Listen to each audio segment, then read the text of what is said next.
Hey, what's going on, guys? Welcome back to another mini exercise. Continuing on here, this is going to, I think, give you a really nice hands-on experience in creating a more interesting sequence using clip dimensions, and more importantly, what I just showed you at the end of that last little video back there on clip dimensions is the clip dimension animation using the simple toggle animation, aka the keyframes.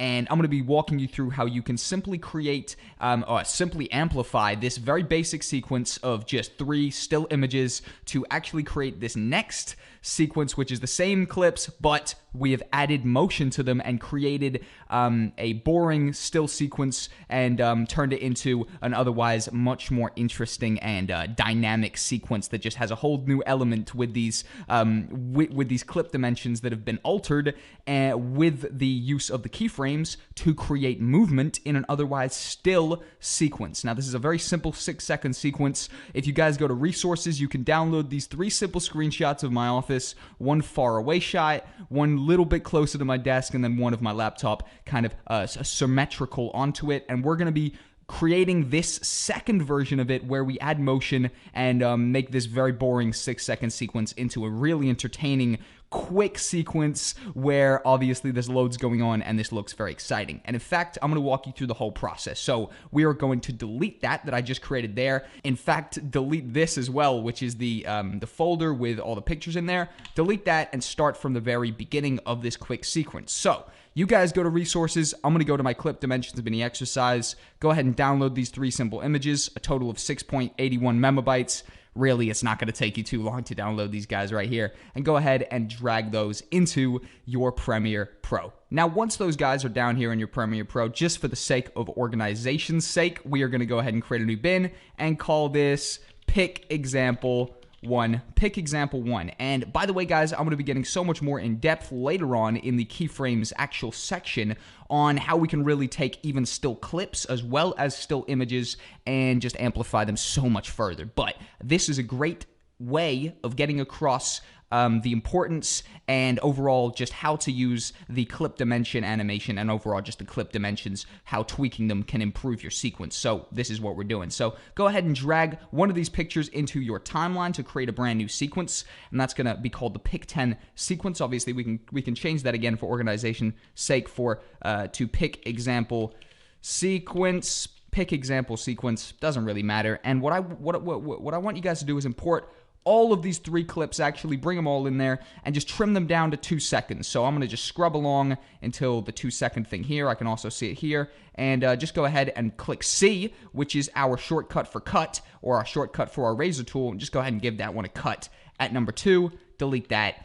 And what we can do is bring this guy over here. Again, come over to 4 seconds. Press C, give that a cut. Same thing on the number 3. Go over to 6 seconds and quickly give that a cut. And now we've just got ourselves a very simple 6-second sequence where it is just simply 3 images, and you could see this is a pretty stale sequence to say the least.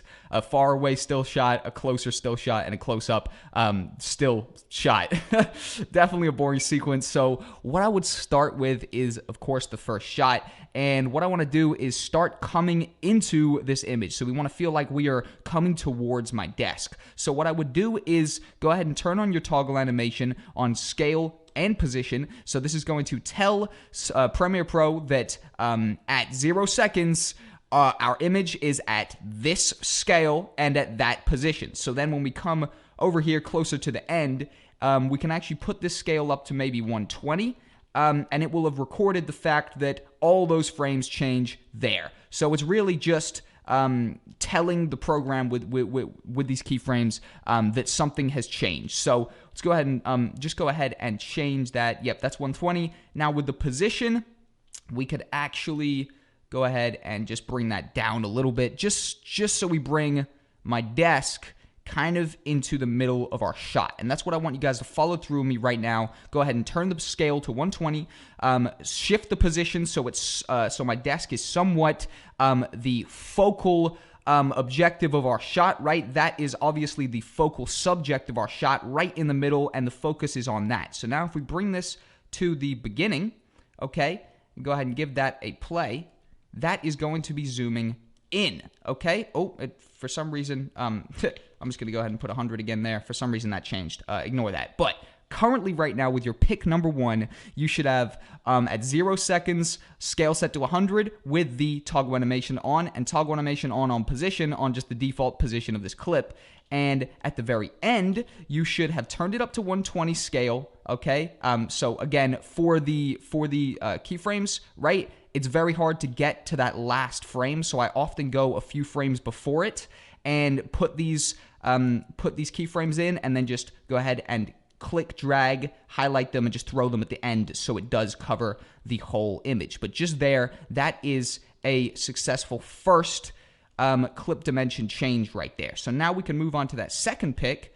And the way my mind works is we want to do one going in, one coming out, one going in, because that's just aesthetically the nicest. It just looks the most seamless, and that's what we're trying to pull off here, is turning this boring, stale, still sequence to a seamless, moving sequence. So that comes in right there pretty nicely.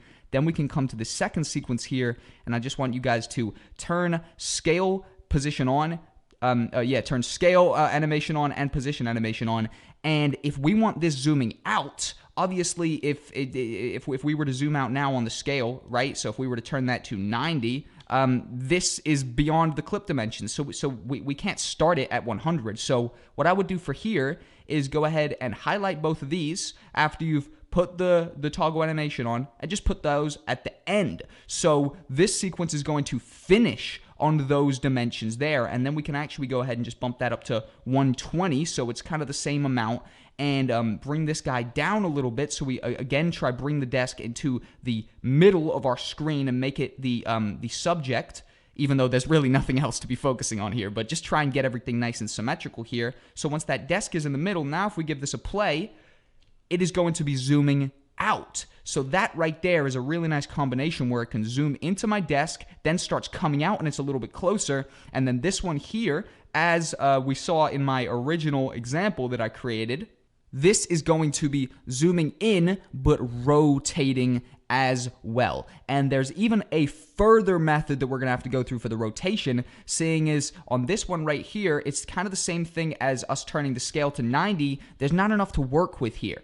All of our image is on screen. There's none left off, so there's not really much to work with. So what we're going to have to do for this image right here, and we're going to get into much better methods of this later on, but this is the simplest method of doing this right here, would be to actually increase the scale to maybe a 120, so we have a little bit more work room and room just to mess about. Go ahead and make this laptop so it is the center of attention, as we want to just kind of make that as symmetrical as possible.